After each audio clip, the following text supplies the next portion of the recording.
Ottoman സാമ്രാജ്യത്തിന്റെ കൈവശമായിരുന്ന 517 വർഷം പഴക്കമുള്ള സ്വർണ്ണ ഖുർആൻ ഇനി മലയാളിക്ക് സ്വന്തം.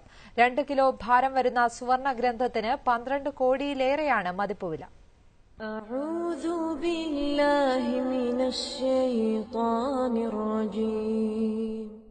വിജ്ഞാനത്തിന്റെ താക്കോലായ ഖുർആന്റെ അമൂല്യശേഖരം കരസ്ഥമാക്കിയിരിക്കുകയാണ് നാദാപുരം സ്വദേശി ഹാരിസ്.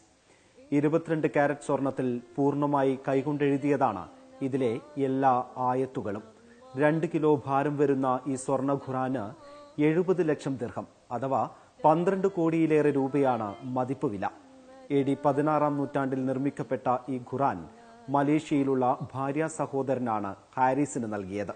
ഈ ഖുർആൻ തന്നത് എന്റെ ബ്രദറാണ്.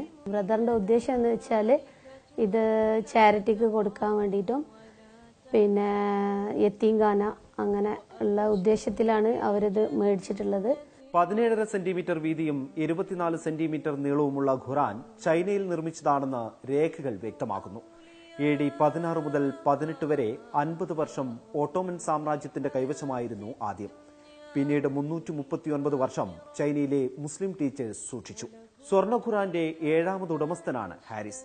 2 വർഷത്തോളം സമയമെടുത്ത് രേഖകളെല്ലാം ശരിയാക്കിയതിനു ശേഷമാണ് ഖുർആൻ പ്രതി മലേഷ്യയിൽ നിന്നും അബുദാബിയിൽ എത്തിച്ചത്. ഖുർആൻ പഠിച്ചു കഴിഞ്ഞാൽ പിന്നെ എൻ്റെ ജീവിതത്തിൽ എല്ലാമായി. പിന്നെ ഞാൻ മരിച്ചു കഴിഞ്ഞാൽ പോലും അതിനെനിക്ക് പേടിയില്ല എന്നുള്ളതാണ് നമ്മളെ വിശ്വാസം.